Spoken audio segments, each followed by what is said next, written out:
Boa noite, irmãos e amigos. Estamos mais uma vez reunidos para o nosso culto de adoração. Vamos, nesse momento, orar ao Senhor, agradecer por esse momento e pedir por esse culto. Oremos. Senhor nosso Deus, nosso Pai, somos gratos, Senhor, porque temos a oportunidade de Te louvar. Somos gratos, Senhor, porque o Senhor nos dá, Senhor, recursos para adorar o Senhor através dessa live. Obrigado, Senhor, porque o Senhor tem nos sustentado, tem nos dado as Tuas bênçãos. Queremos Te pedir, Senhor, que o Senhor esteja conosco, com os irmãos que estarão ouvindo a Tua mensagem também, que o Senhor esteja nos guiando e nos conduzindo, Senhor, para fazer uma verdadeira adoração ao Senhor. Te agradecemos por tudo isso, em nome de Jesus. Amém. Vamos louvar o Senhor, começando com Venha Adorar.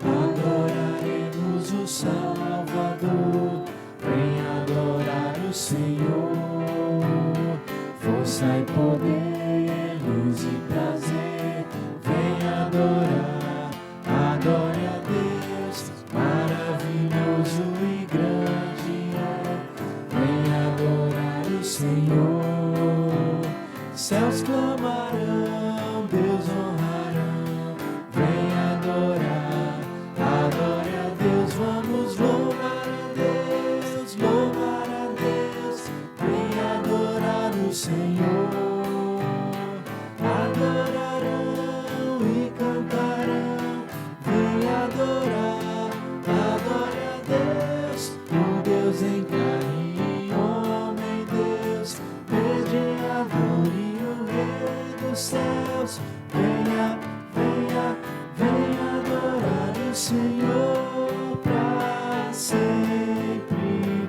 venha adorar o Senhor, cante ao Senhor o eterno Rei, venha adorar o Senhor, Ele é o Rei, isso eu sei, venha adorar, adore a Deus, quem nos comprou no Calvário, venha adorar o Senhor, Cristo venceu, vida nos deu, venha adorar, adore a Deus, vamos louvar a Deus, venha adorar o Senhor, adorarão e cantarão, venha adorar, adore a Deus, o Deus em carne e homem Deus, mediador e o Rei dos céus, venha adorar o Senhor para sempre, venha adorar o Senhor.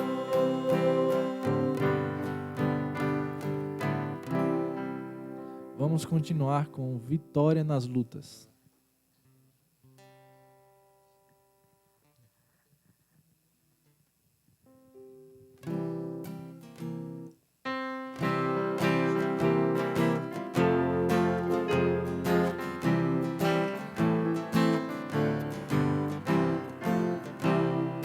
Temos pontas passando, nós temos cruéis, mas o Senhor tem livrado, era seus servos fiéis, força e poder nos tem dado, Ele nos tem sustentado, dando-nos sua mão vida de paz por salvação. Se Deus é por nós, quem nos vencerá? Dá-nos a poder real, Deus nos dará. Defendemos a livrar do mal. Vamos e nós cantar, nosso Senhor vai exaltar.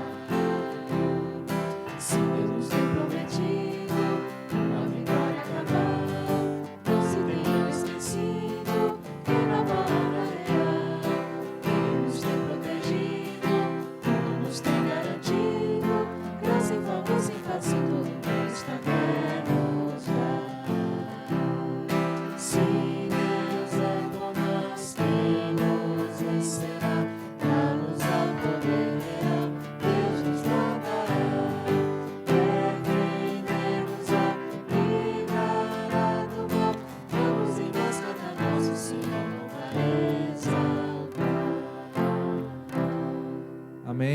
pastor virá agora, ele nos trará alguns avisos e também uma pequena prévia da mensagem.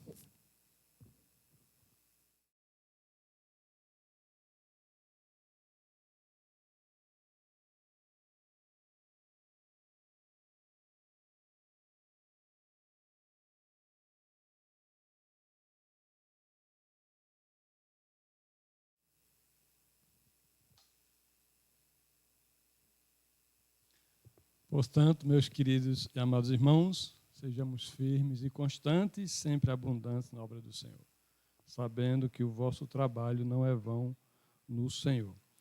Nós queremos agradecer a você que está em vários lugares distantes ou perto para prestigiar o culto e esse tempo de adoração ao Senhor.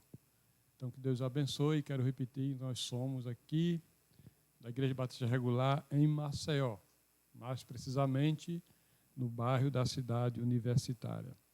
E eu quero trazer avisos importantíssimos, em especial para os amados, as amadas que assistem conosco, que congregam aqui na igreja. Então, eu quero iniciar falando sobre, com relação a essa reabertura que nós estamos tentando nos adaptar. Abre aqui, por favor, ficar mais grande as letrinhas. Nós vamos estar iniciando na próxima segunda-feira uma semana de oração, onde vamos dar início das 19 até as 20h15. E então, à medida que for chegando determinada quantidade de pessoas, nós vamos formar grupos e obedecer, claro, todas as recomendações sanitárias prescritas, tá bom? Então, você é convidada a participar. Nada melhor do que estar abrindo ou reabrindo a igreja em oração, tá bom?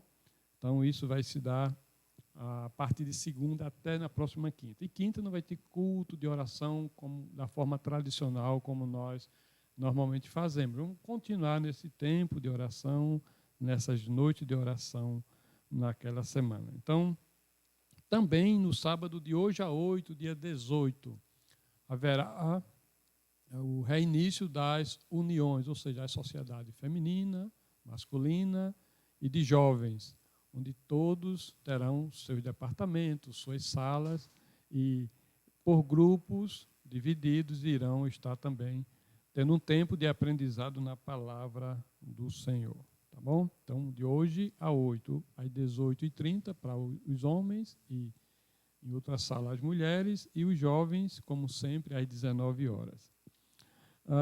Também os cultos da próxima quinta não vai ter, como eu já disse, então ele voltará a ser realizado da forma tradicional no dia 23. Olhe seu calendário, observe e se agende, se esforce para vir nessa data, 23 de julho, às 19h. Haverá assembleia, não é? No dia 2 de agosto, haverá essa sessão para decidir algumas coisas. E é importante a amada igreja estar presente, tá? Como também haverá a ceia do Senhor pela primeira vez dentro desse período que nós estávamos fechados, tá bom? Então, as recomendações todos já sabem, está aí, nós já colocamos no grupo.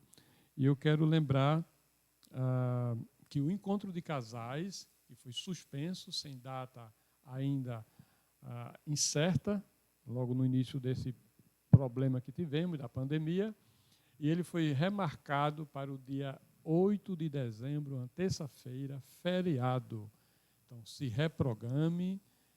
Aqueles que faltam ainda concluir a sua contribuição, que o faça. Procurar o irmão Paulo, a irmã Joelma. Mais informações entre no privado deles ou até no grupo e certamente eles farão você ficar informado de tudo o que for necessário, tá bom? Quanto à EBD, nós vamos dar informações sobre esta no início de agosto. No início de agosto, nós, então, vamos definir sobre essa questão da Escola Bíblica Dominical. Então, Deus abençoe. Temos, no final do culto, o nosso sorteio, tá bom? Então, fiquem atentos e que Deus abençoe e você seja agraciado. Então, obrigado por essa oportunidade e pela atenção.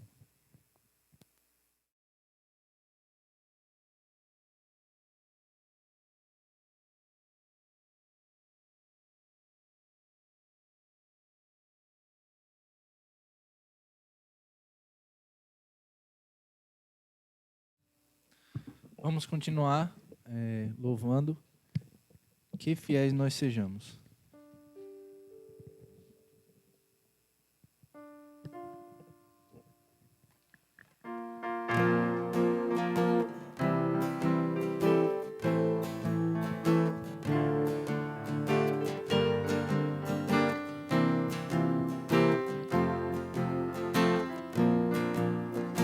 Deus não nos força a servir em temor, mas dá forças para lhe obedecer. Com mentes voltadas para o seu infalível amor, ao Mestre servir sem temer. Que fiéis nós sejamos, na palavra estandarte fazer. Que fiéis nós sejamos, pra por Cristo viver ou morrer. Quem não se envolve com coisas daqui é soldado que agrada ao Senhor, lutando, servindo, doando o melhor de si, em prova será vencedor. Que fiéis nós sejamos, da palavra estandarte fazer. Que fiéis nós sejamos, pra por Cristo viver ou morrer. Na vida ou na morte, teu nome honrar. Aprovados, vivamos assim. Ó, vem nossas vidas com fogo purificar, pra sermos fiéis até o fim. Que fiéis nós sejamos, da palavra estandarte fazer.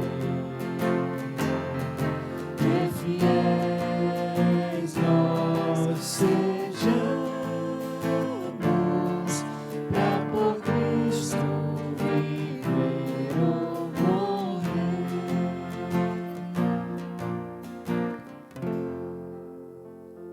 Vamos cantar mais um louvor antes da mensagem continuar.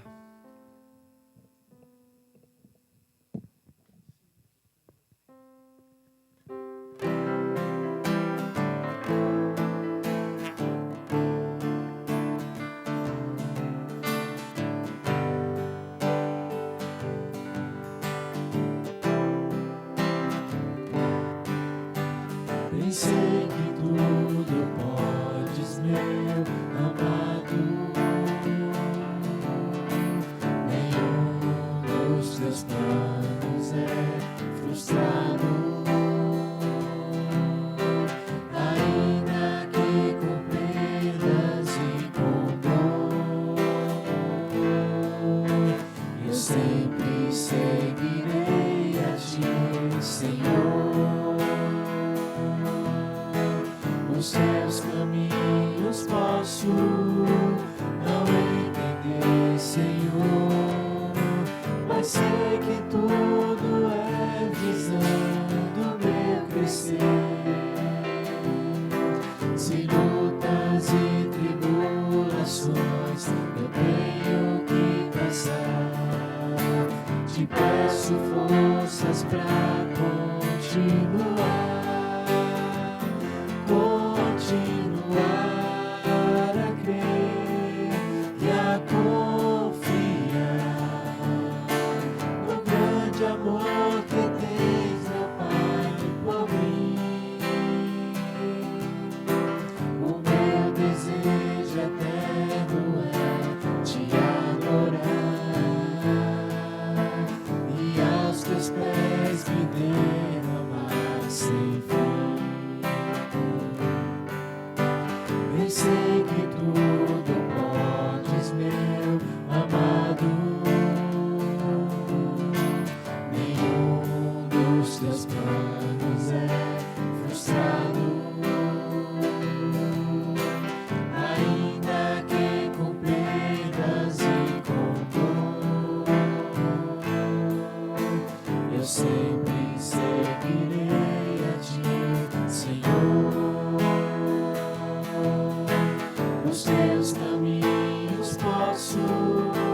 tribulações eu tenho que passar. Te peço forças pra continuar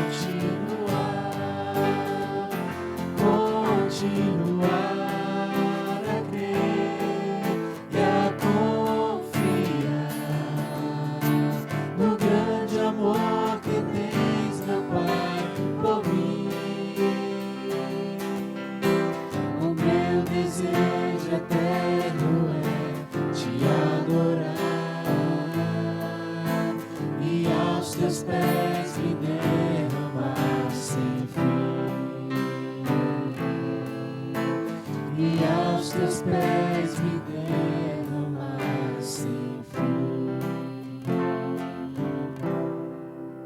Amém. Vamos nesse momento ouvir a palavra do Senhor e o pastor Maurício irá ministrar.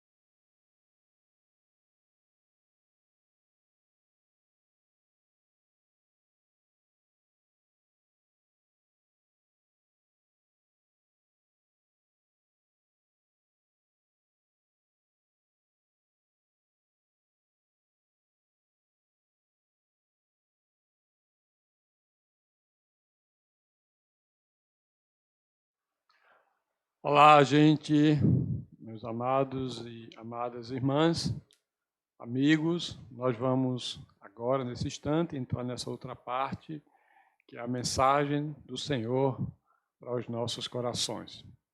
Portanto, eu peço que você, que tem sua Bíblia, abra na carta aos Hebreus, no capítulo 12. Nas últimas 3 semanas, nós temos pregado nesta carta. Nós começamos lá no capítulo 10, ali no versículo 19 ao 26.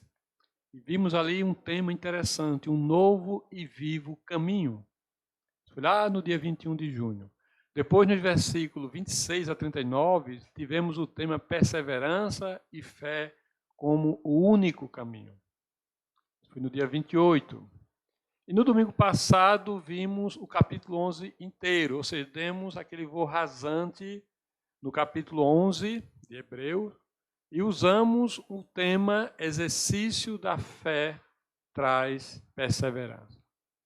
Vejamos que quando você começa, depois, a partir desse capítulo 10, começa a ver, a perceber a instrução prática do autor desta carta aos seus leitores. E, claro, para nós também. Hoje, pensando na continuidade dessa carta, vamos, como disse, ao capítulo 12, onde o autor, após exortar os seus leitores com muita teologia, cristologia enfática, clara, bem eloquente, ele agora faz menção e até apela para se desenvolver essa vida prática.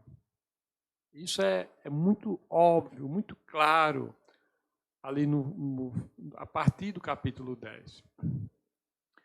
E em função dos seus ensinos, de forma prática, bem ávido, né, ele mostra ali que aquela comunidade precisava viver aquilo.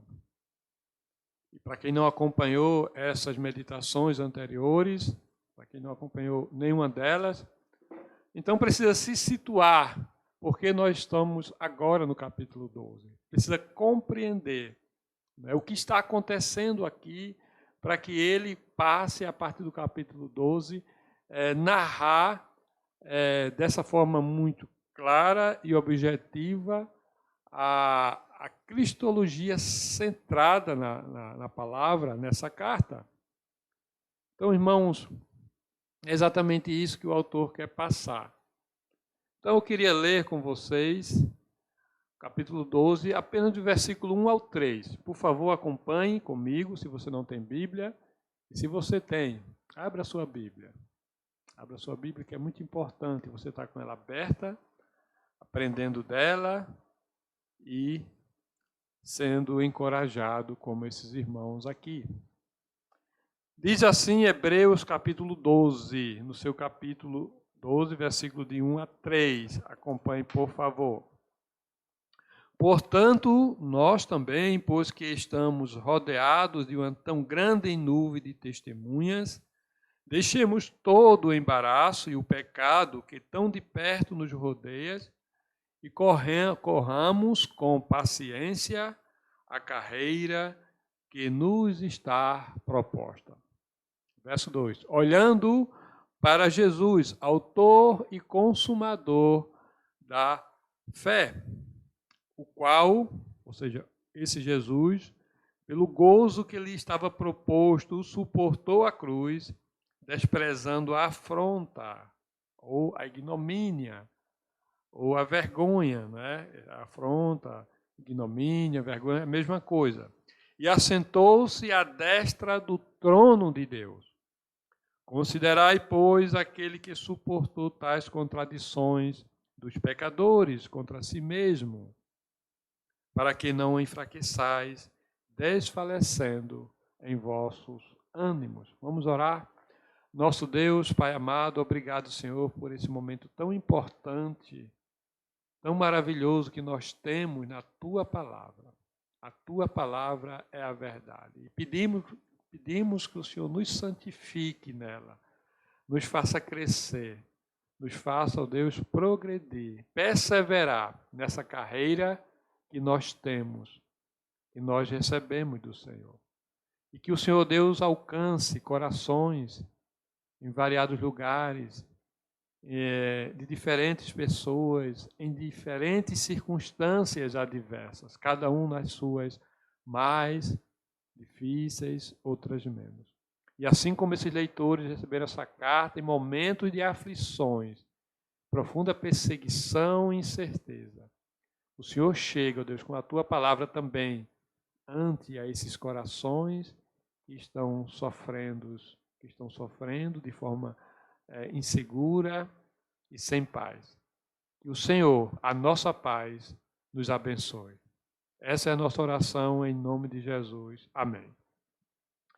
Então, irmãos, esses que receberam essa carta eram grande parte, como eu já disse, estou só repetindo, crentes judeus, e eles estavam passando por dois tipos de infortúnios como seguidores de Cristo. Isso tudo por serem cristãos, não foi por outro motivo. Não é porque estavam em guerra, como outros países. Não é porque havia uma circunstância de catástrofe, como outros lugares.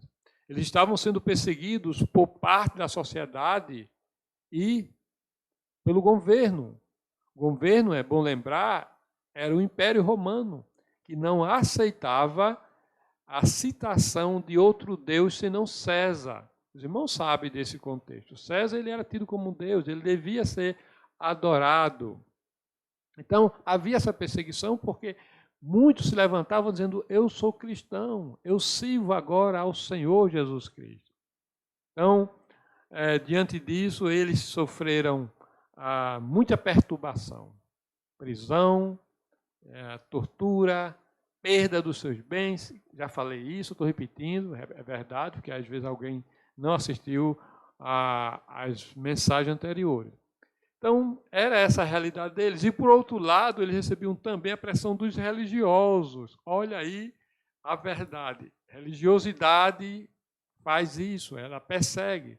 Os irmãos sabem, já estudaram, já leram, né? A Santa Inquisição, não vou nem entrar nesse mérito, mas a excessiva e exacerbada religiosidade traz danos terríveis às pessoas. Então, esses judeus religiosos, quanto mais em relação ao judaísmo, eles não aceitavam que a sua raça, chamada raça judaica, ela tivesse essa divisão, tivesse pessoas seguindo a Cristo. E eles agora começam a provocar ou começaram a persuadir também, quando não provocava, persuadir a voltarem aqueles que saíram do judaísmo voltarem ao cristianismo. Perdão, saíram do judaísmo e agora eles eram sido provocados e forçados a voltar outra vez. Então, depois de fundamentar Jesus como o único e vivo caminho, ali do capítulo 1 até o capítulo 10, como disse, de forma teológica, centrada na pessoa de Jesus, sendo ele a mensagem central. Agora ele vai fazer com que esses personagens, esses crentes aqui que recebem essa carta, comecem agora a ter uma visão, né?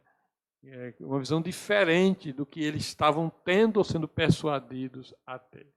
Então o autor volta a expor por que é necessário ter uma vida de permanência na carreira cristã, constância de perseverança na carreira cristã. E por que é possível viver assim. Ele vai mostrar por que é possível viver assim. E então ele apresenta mais uma vez a Jesus, como disse, como exemplo máximo. Tanto é que você vê que ele vem do 11 e apresentou ali dezenas de pessoas, eu não contei, mas tem dezenas de pessoas, como sendo o exemplo deles como pessoas, personagens que correram a carreira cristã.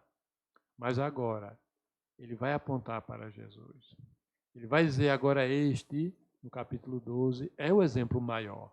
Que maravilha, irmãos. Que forma didática e eficaz que o autor, conhecedor profundo do legalismo, dos rituais judaicos, de todas as coisas que estavam ali envolvendo essa religião, como ele faz.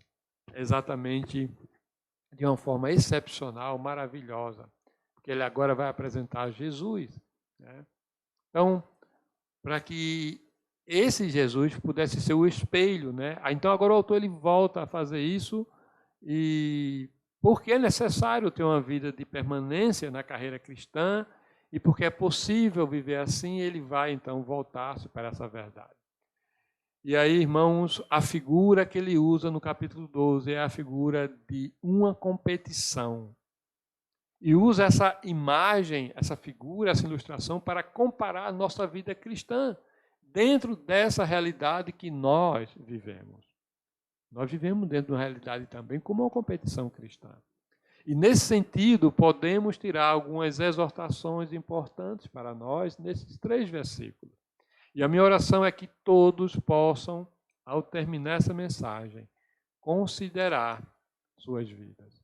Eu possa ter considerado a minha vida enquanto preparava, enquanto meditava, com relação a esse texto aqui.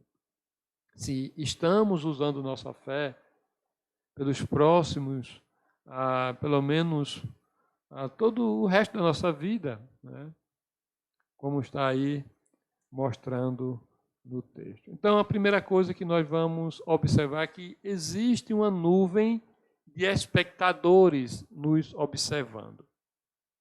Ele diz aí no versículo 1, portanto, nós também, pois que estamos rodeados de uma tão grande nuvem de testemunha. Observamos que ele inicia este capítulo com a frase, portanto, nós também.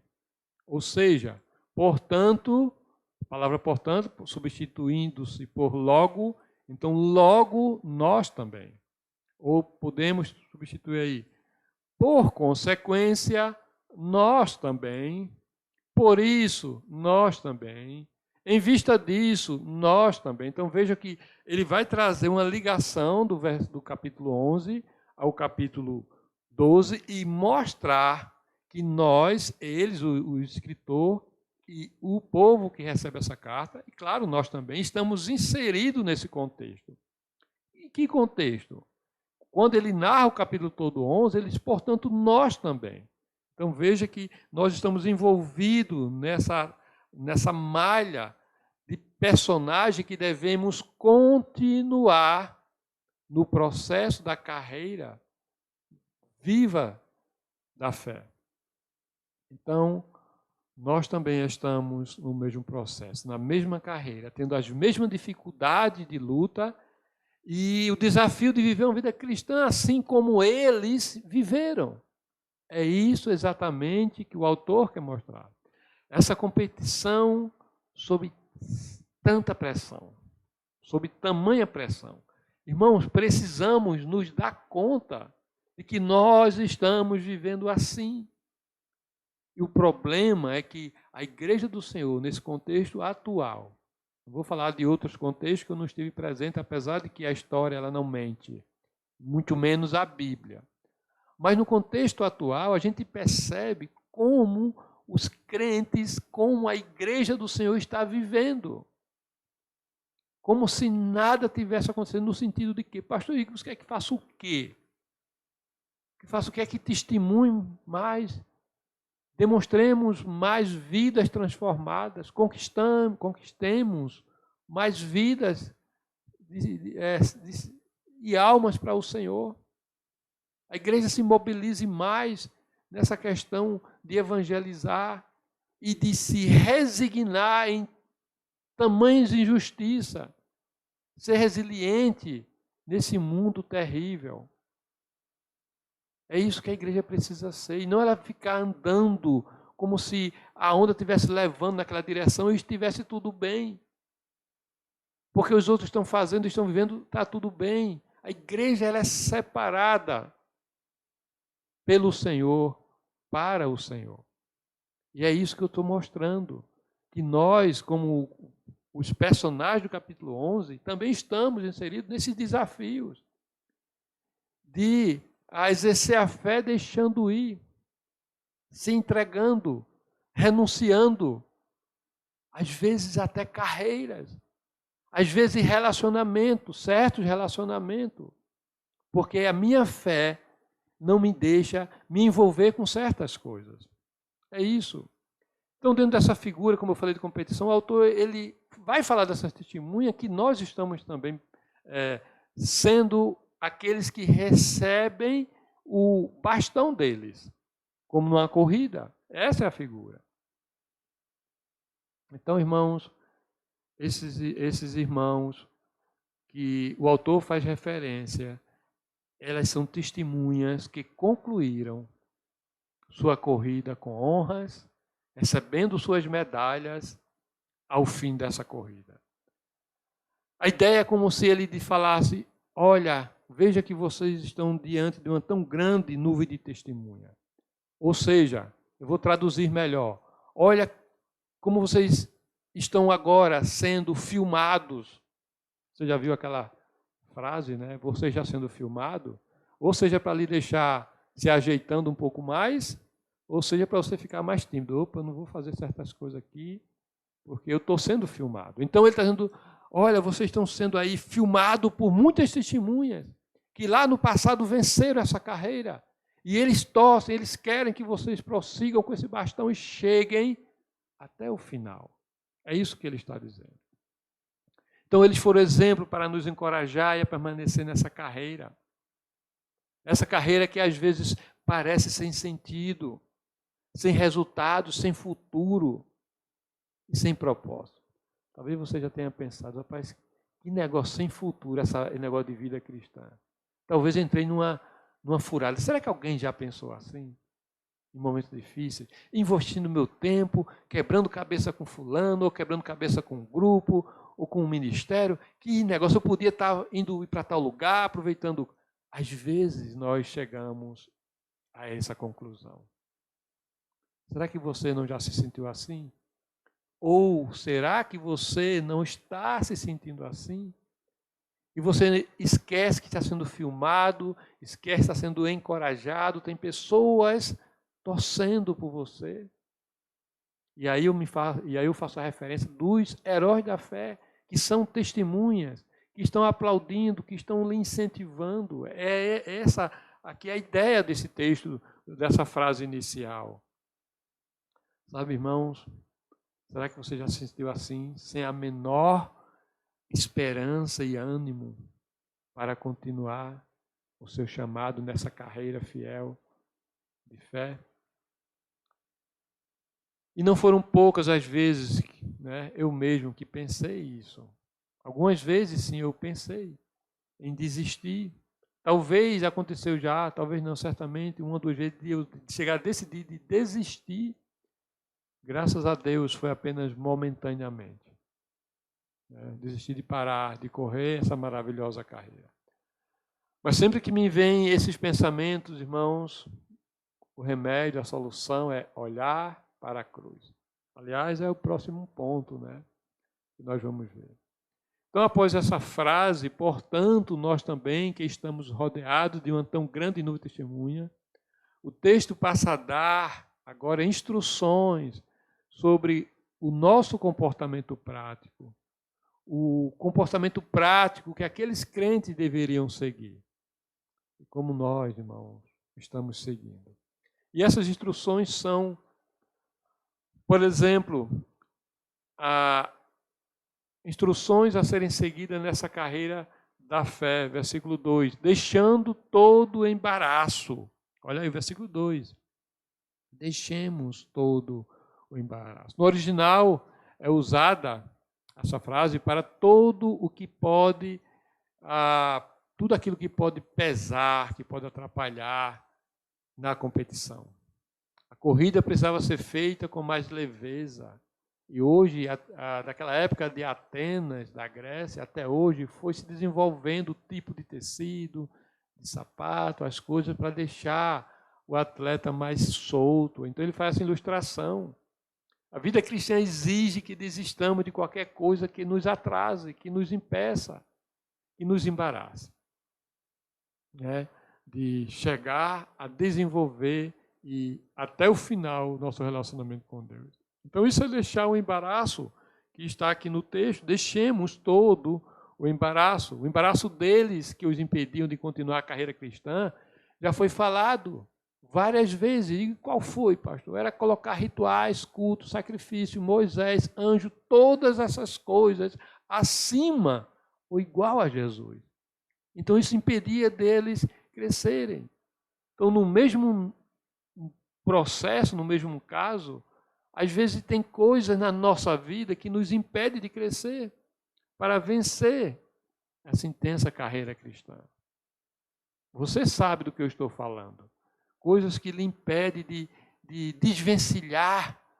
E por não desvencilhar, você não consegue andar nessa direção com perseverança, com passos cadenciados e firmes na direção do seu crescimento espiritual. Quantas coisas nos impedem? Essas coisas podem ser talvez a preocupação que gera ansiedade, a preocupação pela manhã, pelo comer de vestir, pelo que há vez de comer, pelo que eu há vez de ser amanhã, o que eu serei amanhã.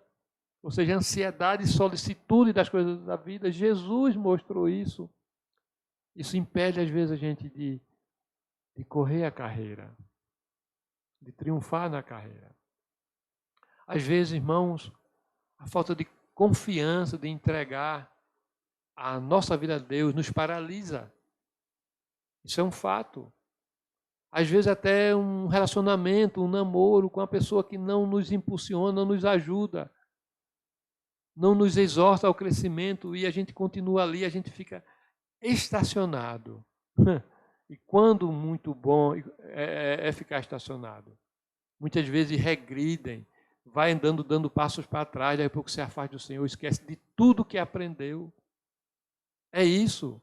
Devemos ter cuidado com coisas, ou pessoas, ou relacionamentos que nos paralisam, ou, principalmente também, nos faz andar para trás. E às vezes também, irmãos, decepções, né, da vida, os traumas passados, nos faz ser um embaraço terrível que não nos permite caminhar. O amor pelas coisas do mundo é outra coisa, né? E essa coisa de amar o mundo alcança a maioria dos crentes modernos. Ou eu estou enganado, ou eu estou errado, ou eu estou aqui em outro mundo. Nós, crentes modernos, a igreja que agora está misturando pós-moderna com moderna, e até ninguém sabe mais nem como é esse negócio. A igreja pós-moderna, o mundo pós-moderno, os jovens pós-modernos, o casal pós-moderno, aí tudo é pós-moderno. E o que é isso? E a Bíblia está o quê, então? Então, é importante a gente refletir sobre essa questão, né? Que realmente a maioria de nós somos alcançados por esse modelo moderno, e isso é um atraso na nossa carreira cristã. Tiago é tão duro nesse cuidado, nesse aspecto com seus leitores, que ele escreve chamando-os, no caso de quem vive isso, de adúlteros, porque eles começaram a se envolver com coisas que Deus não queria que se envolvesse.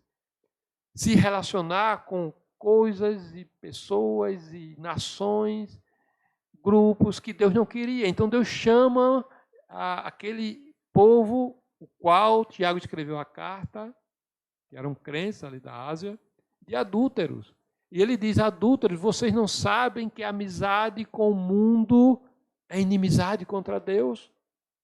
Vejam, se eu dissesse isso para você agora, se eu chamasse você de adúltero ou de adúltera no aspecto de que você está dividindo o seu noivado com Cristo com outras coisas. É nesse sentido que o escritor aqui chama, em Tiago 4,4, os seus leitores de adúlteros e adúlteras. Deixe todo o embaraço que lhe atrasa e impede, irmãos, de crescer.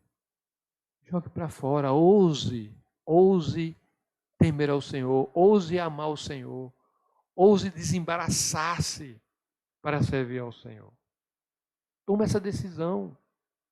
É isso que a carta aos Hebreus enfatiza para aqueles irmãos nesse texto aqui. A segunda instrução, irmão, é deixando todo o pecado que é pegajoso em nós. Ele vai dizer aqui, olha, no versículo 1 ainda, e depois de deixar todo o embaraço, o pecado, algo mais contundente, mais vívido, mais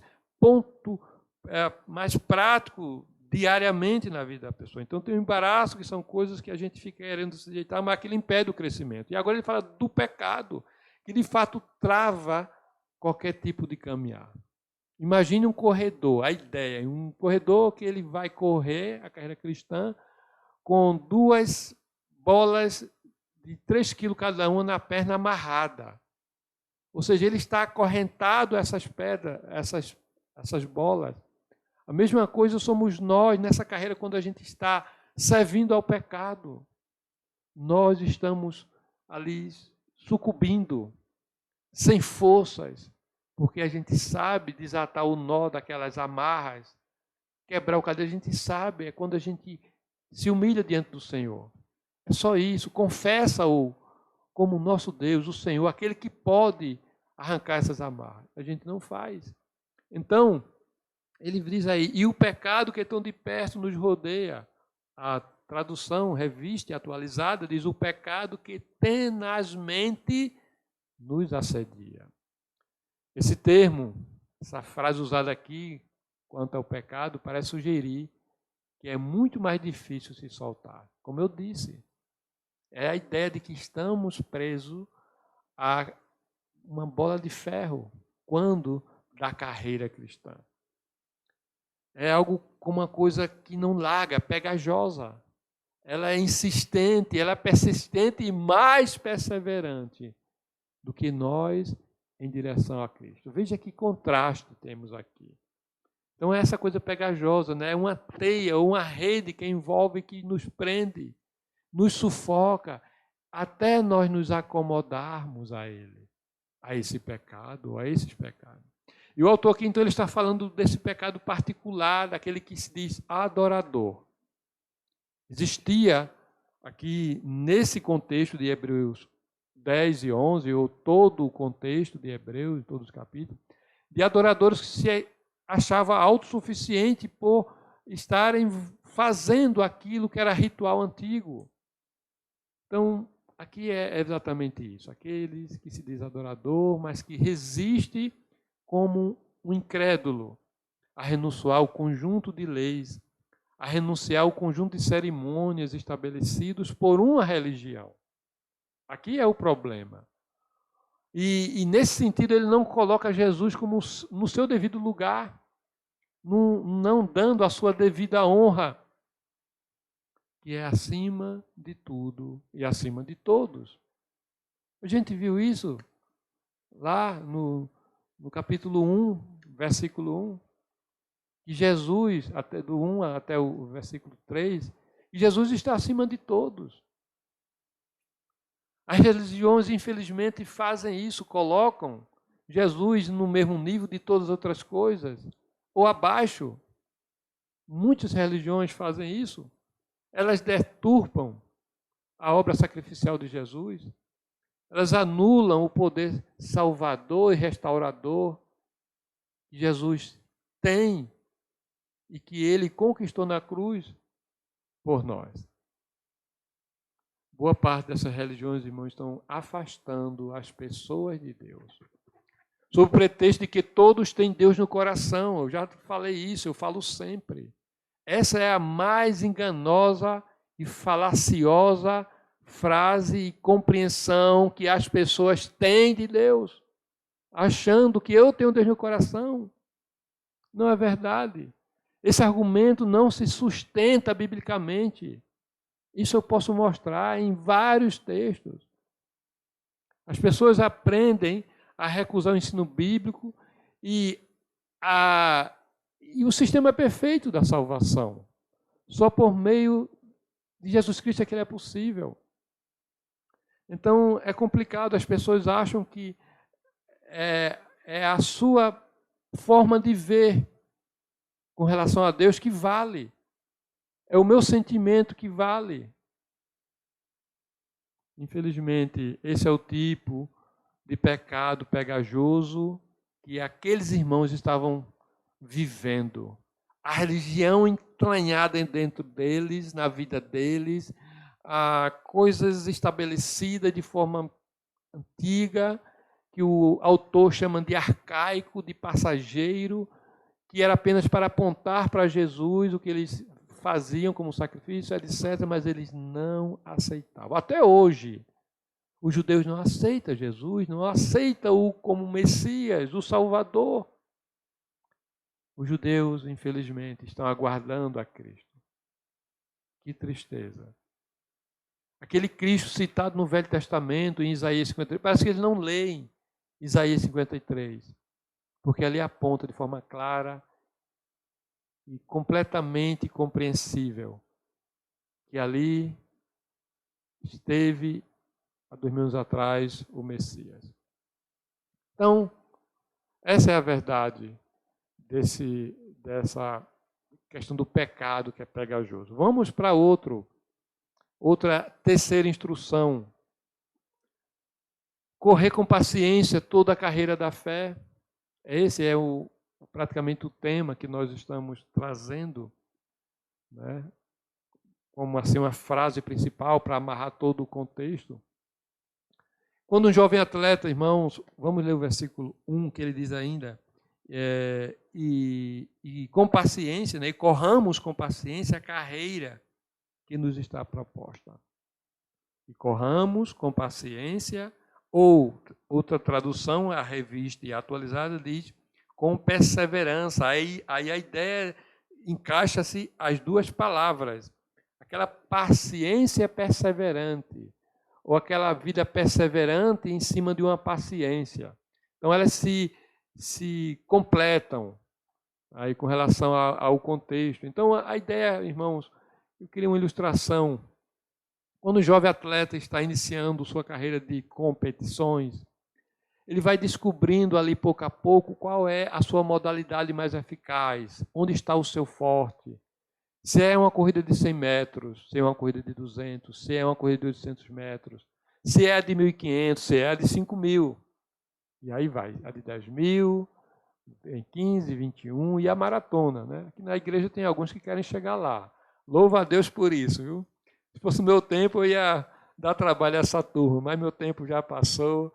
Eu fico somente me alegrando por eles, incentivando-os a viver, né, a vida de atleta, não é?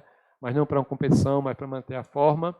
Mas é muito bom. Mas o atleta inicial, ele fica se descobrindo para que tipo de carreira ele está pronto, a sua estrutura, não é, anatômica é mais favorável. Se de longa distância, se de curta, e etc. Então, o corredor de longa distância, era que eu gostava de ter, média distância, de 5 em diante, ele é um corredor que ele deve ter estratégias nessa corrida para vencer, ou pelo menos para chegar ao final, né, da corrida, né. Ele tem que ser paciente quando ele observa seus adversários do lado. Ele tem que ser perspicaz. Ele tem que conhecer seus limites. Isso é importante. Então, ele tem que cuidar muito de si, ao mesmo tempo olhando para aqueles que vêm ao seu encalço querendo lhe derrubar, querendo lhe atrapalhar, querendo lhe vencer. Então, o atleta ele precisa ter muito disso. Então, a palavra perseverança, como eu disse, significa paciência. E um atleta sem paciência, ele se cansa logo. Porque ele vê o seu oponente, aquele que compete com ele, próximo dele, ele diz, eu vou dar um pique maior, vou forçar a barra para deixar ele para trás. E nesse pique, ele vai esvair com as suas forças. E o outro veio na mesma pisada e logo vai alcançá-lo, porque ele deu só o pique, depois ele vai dar uma diminuída considerável na sua continuidade. Por isso que tem aquele versículo que todos já sabem, né? 1 Coríntios 15, 58, sede firmes, mas sede constantes. A firmeza não é dar um pique de 100 metros, salvo você ter estrutura. E no mundo cristão, ninguém tem como desse pique, a não ser Jesus. Jesus deu um pique de 100 metros, que foi só 3 anos e meio de ministério. Ele teve que passar rápido, no sentido de ministério. É claro que ele viveu 30 e poucos anos, mas no sentido de ministério, ele deu um pique de 100 metros. Paulo talvez já tenha sido um pique de 800 metros. E aí por diante.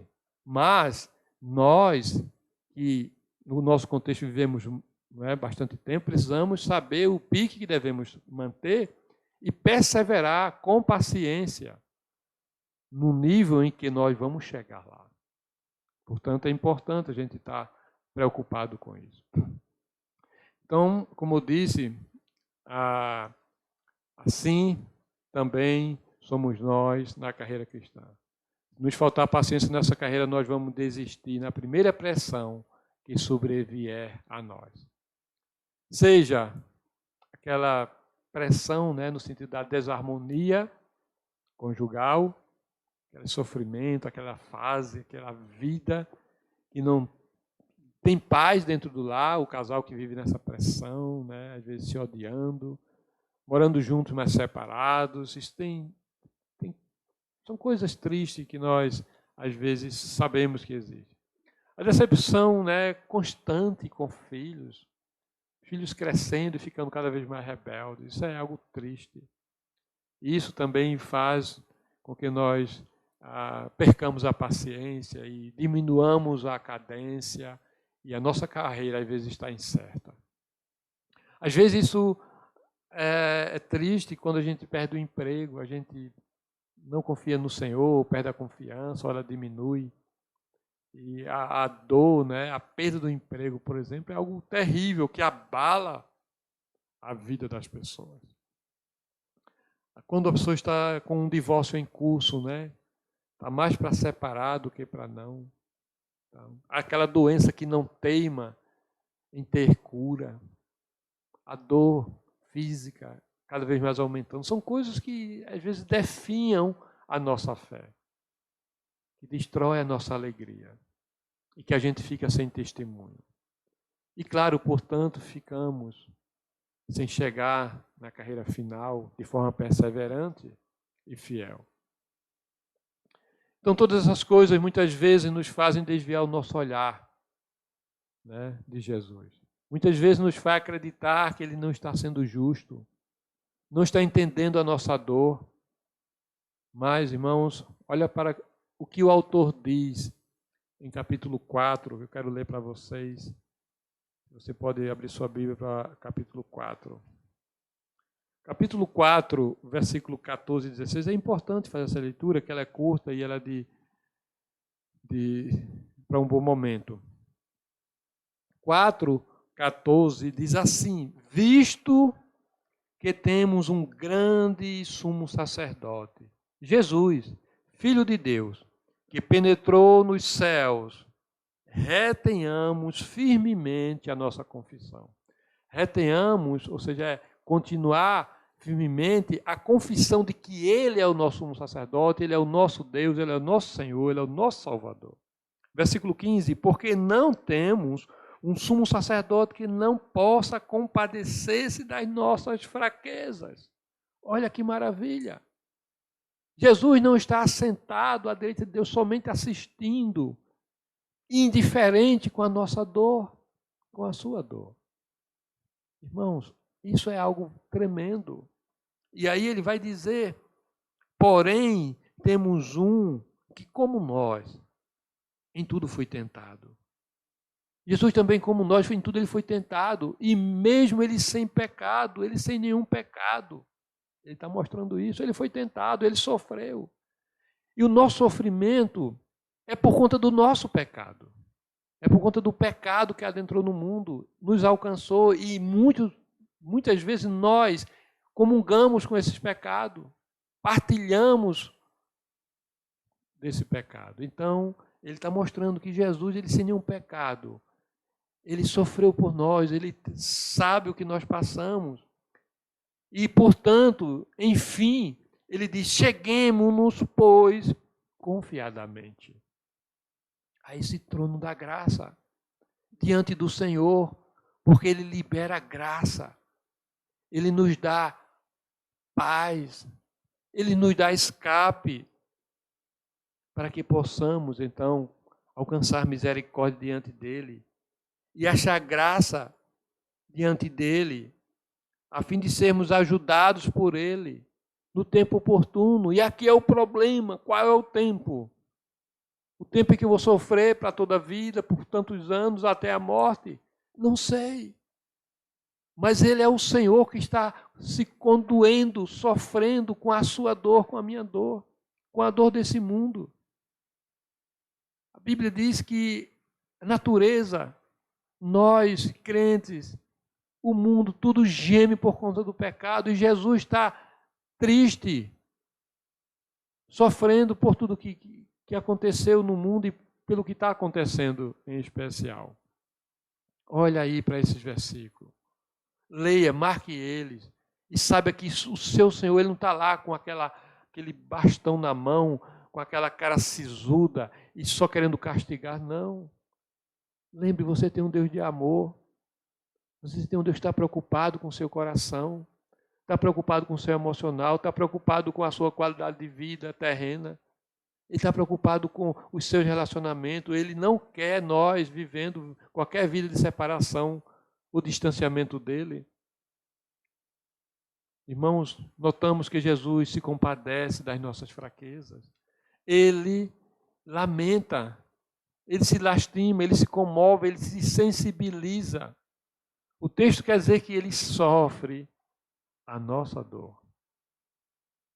Saiba disso. O Senhor, ele sofre a sua dor. E ele não está feliz, ele não está satisfeito. Mas a dor, ela servirá, sempre serviu, para a gente alcançar, a gente progredir, maturidade, cada vez mais, que honre, que glorifique ele. Jesus não quer uma criancinha que tem um relacionamento que qualquer coisinha se machuca e chora. Não, Jesus quer gente que, através do sofrimento, aprendeu a estar junto com ele, correndo, pisando nos espinhos, passando obstáculos, e com alegria falar, manifestar, proclamar que ele é o Senhor. Mas isso vem muitas vezes, isso é uma regra. Tem algumas exceções, vem com sofrimento. Peça ajuda de Deus, Senhor, me ajuda. Pandemia, câncer, separação de família, coisas do tipo que quer nos parar, quer nos paralisar da caminhada, leva para a cruz do Calvário. Leva para o Senhor, como o texto aqui diz, que devemos estar com confiança levando ao trono da graça. E aí, irmãos, nós queremos pular para o próximo, devemos olhar para Jesus. O versículo 2, de aqui, do capítulo 12, diz que olhando para Jesus, autor e consumador da fé, o qual, pelo gozo que lhe estava proposto, suportou a cruz, desprezando a afronta, e assentou-se à destra do trono de Deus. A palavra olhar não está se referindo apenas a enxergar algo, no sentido de visão, mas olhar fixamente e reter um profundo impacto daquela visão. Você lembra de algo que você viu e você não esquece mais. Aquilo ficou memorizado, ficou gravado. Pode ser algo ruim, às vezes um acidente que você viu naquele momento. Coisas do tipo. Mas coisas maravilhosas que você viu, seja na família, no seu casamento, a entrada da noiva, o noivo lhe esperando, seja o filho nascendo, coisas maravilhosas. Então a ideia de olhar aqui é de olhar e cravar, ficar marcado, ficar lembrado e ficar agora vivendo em função disso. Esse é o olhar que o autor aqui está ministrando, mostrando para aqueles irmãos. Não é uma visão que logo se esquece como ela foi. Não é isso. E é claro, eu tive algum olhar, algumas vezes, para alguma coisa ou para alguém que me marcou. Certamente você também teve. Certamente continuará a ter. Mas é isso que marca. E me marcou, por exemplo, tantas coisas, né? A chegada à maternidade de ver minha filha, a chegada da minha esposa ao altar, né? O dia em que marcou, quando eu olhei a casa pronta, que peguei a chave da casa, coisas assim que marcam, a gente não esquece, não tem como esquecer. Mas o que mais me marcou, sem dúvida, foi o dia em que eu lembro que no meu coração, disse: eu não posso passar mais sem Jesus. Eu não posso mais viver sem o Filho de Deus. Eu não posso mais guiar minha família sem os ensinos da palavra de Deus. Esse dia marcou. 22 de outubro de 1995. Foi trabalhoso para o Senhor, mas Ele conseguiu alcançar meu coração, depois de tantas fugas. Então, irmãos, é dessa forma que o autor está pedindo, mostrando, instruindo para que se olhasse para Jesus. Estevão, quando apedrejado por causa da fé em Cristo, está lá em Atos, capítulo 7, do 55 em diante. Aliás, o capítulo 7 todo, mas aqui ele diz que ele, com o olhar fixo nos céus, ele via Jesus. E aí ele teve força, em meio às pedradas, de dizer: Senhor, recebe o meu espírito. É isso, irmão, que o olhar aqui quer dizer. Quando temos uma carreira cristã constante e alicerçada por esse olhar, uma visão, uma percepção perfeita de Jesus, nós não teremos dúvidas quem Ele é, o que Ele faz, o que Ele vai fazer. Não temos. Jamais nós podemos ter essa dúvida, porque o relacionamento cada vez mais intenso, mais amoroso, mais protetor, revela isso. Então, não temos dúvida sobre isso, porque Ele, Jesus, quem suportou a cruz, em troca da alegria com o Pai, né? Ele poderia estar gozando da alegria com o Pai, mas, ao contrário, Ele veio sem se importar, como diz o versículo, sem se preocupar com a vergonha que iria passar, sem se preocupar com a dor que iria experimentar, com o desamparo e a ausência do relacionamento de Deus o Pai. Sabe, irmão, foi isso que Jesus fez. como ele diz aqui. Ele diz o qual, ou seja, o próprio Jesus, pelo o gozo que ele estava proposto, ele suportou essa cruz. É isso. E a gente precisa então olhar para esse Jesus. É preciso ter a fé verdadeira, e essa fé só está em Jesus. Não tem outro. Nenhum outro te dá essa fé. Se você exerce uma fé que não foi Jesus quem te deu, saiba, a sua fé está distorcida. Essa fé vai levar você a dizer, eu tenho Deus no meu coração. Essa fé vai dizer, eu acredito em Deus. Essa fé que você tem por si só vai dizer, eu sei que Deus existe. Eu sei que Deus é amor. Essa fé que você tem vinda de você mesmo é insuficiente para ministrar um bom relacionamento com o Pai. Porque essa fé, ela não vem de Jesus.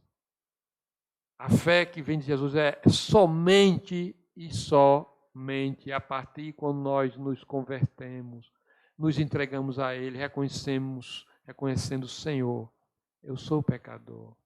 A minha fé, a minha perspectiva, a minha visão, o meu olhar de mim mesmo são insuficientes para reter, absorver tudo, ou claro que não tudo, mas o necessário do que Deus é para mim. É isso que nós precisamos ter. Pensa nisso, a sua fé ela é falível. A fé sua própria. Ela não comporta e não suporta o peso quando este vier. E, sobretudo, quando vier o grande dia do juízo. A sua fé ela não vai ser capaz de levar à salvação, porque ela brota de si mesmo. E a fé não vem de vós. A fé é um dom de Deus. Está lá em Efésios 2, 8 e 9. A fé não vem de vós, assim como a salvação também não. Então, irmãos, se a sua fé é assim, sabe, hoje é hora de você repensar a sua fé. Tem algo errado nisso e você precisa retornar ao conceito de fé e ver a necessidade de mudar esse conceito. Assim como muitos crentes que acham que está cheio de fé, os apóstolos, eles próprios disseram, o Senhor acrescenta-nos a fé. A prova está aí, é o Senhor quem dá, é o Senhor quem acrescenta. Você está precisando que o Senhor acrescente? Peça. Peça. Não fique buscando assim dentro do seu próprio eu que essa fé seja aumentada. Suplica ao Senhor, Senhor, aumenta essa fé para que eu possa continuar perseverando nessa carreira, para que eu chegue ao limite da linha de chegada e receba a minha medalha, a minha coroa. Eu receba a tua graça nesse dia. Façamos isso, meu irmão. Por último, a última instrução para nós no texto está no versículo 3. Considerai, pois, aquele que suportou tais contradições, ou tamanha contradições dos pecadores contra si mesmo, para que não enfraqueçais, desfalecendo em vossos ânimos. Irmão, 3 versículos excepcionais, dado ao que ele ensinou, quero dizer, do capítulo 1 até o 11. E a esses 3 ele amarra tudo, irmãos. Ele mostra tudo, ele esclarece tudo. Ele faz com que tudo seja fácil de compreender. Jesus, ele é o Senhor dos Senhores, é o sumo sacerdote, ele é mais do que a lei, ele é mais do que Moisés, ele é maior do que o anjo. O seu sacrifício foi suficiente. O seu poder é todo poderoso. O seu amor alcança a todos. Ele é sem pecado. É uma teologia completamente eficaz. E agora, nesse 3 versículos, ele desmancha qualquer intenção, qualquer entendimento de se voltar às regras do passado, a desistir. O que você está passando? Que Jesus não é capaz de levantar o seu ânimo, cujo ânimo, como diz aqui, está desfalecendo ou está desfalecido. Então, aqui nesse último ponto, se faz referência uma referência bem expressa ao que Jesus fez, como ele fez, para quem ele fez. Alguns teólogos comparam esse texto como um breve roteiro cristológico, mas é claro, está muito claro, apontando para Filipenses 2, do 6 em diante, eu não vou nem ler, que diz que ele, subsistindo em forma de homem, não de Deus, subsistindo em forma de Deus, ele não considerou o ser, o seu interior, a sua vida, o seu ser completo, ser igual a Deus, mas humilhou-se, se submeteu-se à obediência e foi à morte de cruz. E ele diz, para nos salvar. É tipo um complemento desse versículo que devemos considerar, reter aquele que suportou tamanha contradição do meu pecado. É isso que ele está mostrando. Sem dúvida, eu devo considerar tudo que ele fez.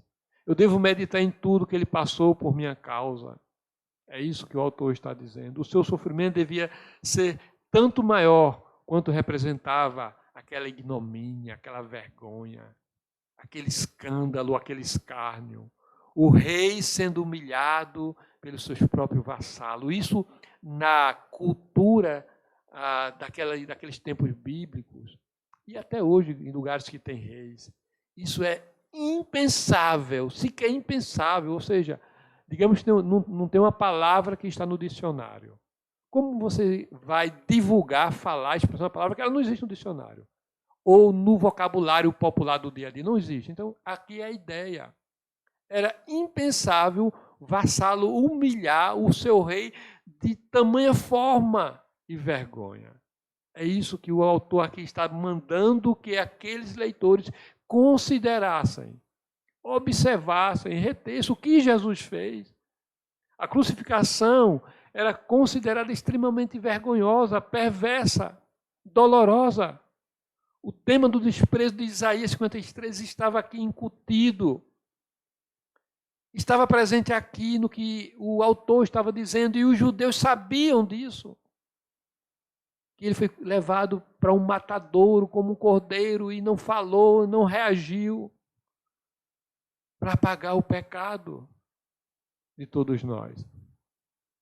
É isso que o autor está aqui destacando. Ela, a cruz, fez parte da carreira proposta do nosso Salvador para ele mesmo. Aliás, como disse, ele fez isso em troca da alegria que ele deveria estar tendo lá no céu, naqueles anos que viveu aqui na terra, mas ele trocou essa alegria para sofrer a nossa dor. Mas o caminho, a carreira de Jesus, ela não parou aqui, na cruz, ela não parou no túmulo. Amém, irmãos? Glória a Deus. Ela não parou ali. Ela continuou, ela continuará. E glória a Deus, porque Ele nos resgatou para que o caminho de Jesus continue conosco ao seu lado, irmão. Maravilha, amém. Eu não sei qual está sendo o teu sentimento no teu coração nesse momento, mas você vê que eu fico jubiloso por isso, porque eu vejo a minha condição de miserável pecador, aquele completamente merecedor do fogo fulminante do Senhor, e Ele me resgata. Ele me pega, a despeito desse sofrimento da terra, por mais doloroso que seja, esse sofrimento vai passar e eu vou estar na glória com o Senhor. Não é porque eu mereça, misericórdia, eu mereço, como disse, o fogo consumador, mas Ele me deu a salvação de graça, apenas porque eu observei meu estado desgraçado diante dEle. Agora eu pedi, Senhor, tem misericórdia de mim, naquele dia 22 de outubro de 1995. Até hoje eu gozo dessa alegria. Então, irmãos, nada deteve o nosso Senhor e Salvador por conta da cruz do Calvário. Ele está assentado à destra de Deus, do trono de Deus, e está intercedendo por mim. Mas Ele está intercedendo por você, pela igreja dEle, por esse mundo, dentro daquilo que lhe apraz. Ele alcançou o seu alvo. Ele alcançou o seu objetivo. Ele passou da linha da chegada, irmãos, a despeito de todo o sofrimento, da vergonha, da humilhação, Ele alcançou. Você está disposto em meio a todo o sofrimento que eu já citei, eu não vou repetir, para você continuar perseverando com fidelidade à fé no Senhor. Ele já sofreu por nós. O caminho está aplainado, precisamos continuar. Ele disse, pegue a sua cruz e siga-me. Vamos seguir a Jesus. Essa é a carta que nos traz, sabe, aquele espanto, salta os olhos, traz alegria. Porque como ele diz no capítulo 11, o que mais direi? É Jesus. Quando você estiver enfrentando adversidades, ânimos e tristeza, pense no Senhor. Você precisa considerar esse Jesus que sofreu essa morte por você. Saber que Ele lhe traz plena paz, Ele traz plena alegria, Ele traz satisfação e vida eterna. O que nós queremos mais? É muito fácil perder de vista a fé, a perseverança, quando deixamos de olhar para Jesus. Mas, irmãos, não podemos fazer isso, não devemos deixar isso. Deixar de olhar para Ele também nos fará perder a consideração que devemos ter. Considerai, pois. Considerai constantemente. Considerai até a chegada. Considerai que vamos viver para toda a eternidade, adorando e louvando o Senhor. Amém? E concluindo, irmãos, aqui fomos chamados. Aqui você foi chamado. A Bíblia diz que aquele que milita a boa milícia, não é? A boa militância é soldado que não desiste. O apóstolo Paulo ele usa essa ilustração também no sentido de militância, de perseverança. Palavra feia, não é militância, é misericórdia, mas, enfim, ele é um termo que deve ser usado e pode ser usado. E aí, quando lembra de certas militâncias aí, só Jesus na causa mesmo. Mas aqui você foi chamado, né? É importante observar isso. Aqui nós fomos desafiados por Deus. Quando você olha para esse texto, nós fomos chamados por Deus a viver essa carreira cristã. E que, se for o caso, é corrida com barreiras. Manda até botar na foto aquelas corridas, né, de 400 metros com barreiras, que exige muito mais dos atletas. Aqui isto pode nos levar, né, essa carreira, pode nos levar ao alvo perseguido e desejado. E nós precisamos viver isso. E como nós devemos proceder, então? Viver a regra do jogo. Todo jogo tem regra, todo atletismo tem jogo, tem regra. Toda competição tem regra. E a regra do Senhor ela está estabelecida aqui. Precisa ter preparo, precisa ter fidelidade, precisa ter paciência e perseverança. E isso a gente encontra quando a gente olha para Jesus, quando a gente vê o sofrimento dele, quando a gente considera ele, da maneira como eu citei aqui na mensagem. Lembre-se que você não está só. Lembre-se que tem uma nuvem de testemunha, que ela está dizendo, eu te entreguei o bastão, mesmo que do Velho para agora o Novo Testamento, mas o bastão está com vocês, que revela quem é o Senhor. Então lembra disso, você não está só. Lembre também que muitos enfrentaram e sofreram adversidade na vida, talvez muito maiores do que vocês, talvez muito maiores do que nós, mas eles venceram, apesar de serem adversidades muito maiores. E as dificuldades que enfrentamos são a base, como eu disse, para o treinamento e para o crescimento e a maturidade dentro dessa competição. Competição dura. Paulo diz que a gente tem que estar com a guarda levantada, não baixar a guarda, todo equipado com as armas do Espírito. Irmão, é uma luta. A ilustração sempre é com uma luta. Diante de uma guerra ou diante de uma competição. Eu tenho falado isso para a mocidade. A palavra do autor é não desista.